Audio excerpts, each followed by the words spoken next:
बड़ा area.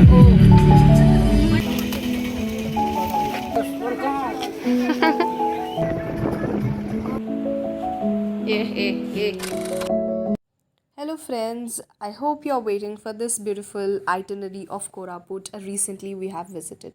Welcoming you to the first part where we, after checking in and having our breakfast, started getting ready for our first itinerary or the first spot to visit, which was very near to our stay, which was the Hanuman Vatika, which our tours and travel agent suggested us to begin with. It was really a very serene and good vibe wala place, and even more bigger and good was the Hanuman statue there. We heard that it is the second largest Hanuman statue in Odisha at least. We reached there going through these beautiful roads of Koraput where both sides these were completely concealed with hills. No people, no rush, and no vehicles, no horns, just nature and us. So being busy in the window, I couldn't know the distance, but yes, it was very near to our stay. Then after being pretending to be a bit spiritual, we went to click some pictures in the lawn side. And soon, because it was already the time was heading towards a mid afternoon, at about 12 to 12:30 we headed towards our next destination, which was a waterfall, because we wanted something gushy, rushy, and a place which will just cut off our network, and we and the waters would enjoy the most, because hills and waterfalls are again a sister combo. Because we were fresh and so enthusiastic to move away from the town, we just headed there and did not delay anyway. For the very first time and after a long time, I was leaving the zindagi where safar khoobsurat hai manzil se bhi. The whole way through which we visited the spots, it were literally representations of how innovations can be made.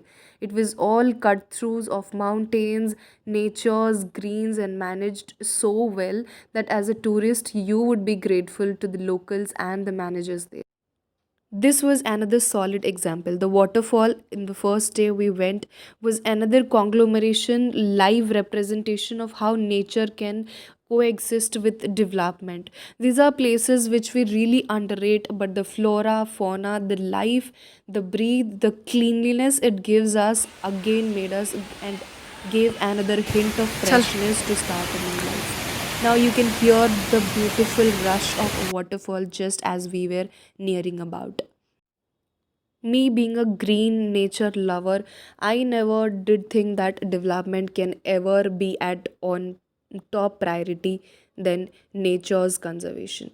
This was a heaven place, and a place where you will literally find out that you should quit your job and become a full-time monk.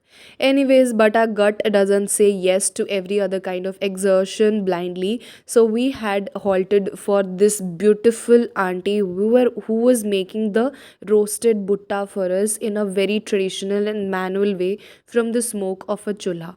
And this was also for the first time that I am seeing it through my actual eyes, other than vlogs. So I was really excited. I was filming this beside, and also I couldn't stop myself to film every bit of this place, because this was literally a clean breathe area where you can feel that you're getting another life again being filled and poured into your soul. Besides nature's appreciation, we were so happy to see this waterfall again through these cut mountains where we seemed like ants at the smallest creatures or the neglected creatures of this universe who are only busy just exploiting the nature. Anyways, after this, we also had to go for the lunch, because we also had our next destination, which is the most awaited and enthusiastic one. Then we left the place at about 2:30 to 3 o'clock, and at after mid afternoon we had our lunch, is halted at a place to change thoda sa, to go and get freshened up so that we can go up to the hills.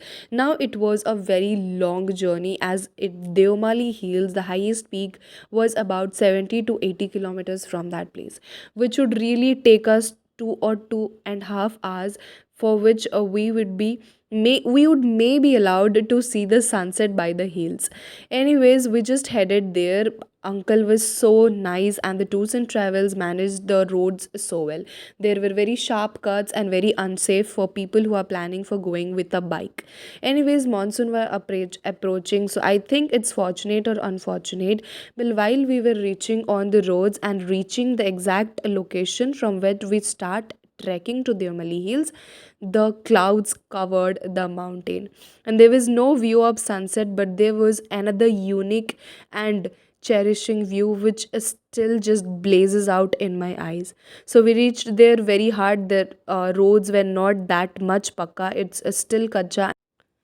Then on the way we heard some of the locals that on the top of the hills there were not much people, and it will be really unsafe for us girls to go now in the dark because clouds literally had covered the hills.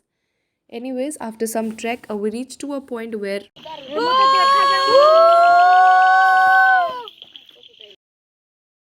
I was literally realizing some facts that my friends recently visited Koraput said that कभी देवमाली के top में जाके जाओ monsoon में और फिर मनाली हिमाचल सब घूमना छोड़ दोगे. So this was what I was leaving, listening to nature's sound. Then we went there, clicked some pictures, and we had to soon leave the place as the locals had informed us. So till the next part, bye bye, tada, stay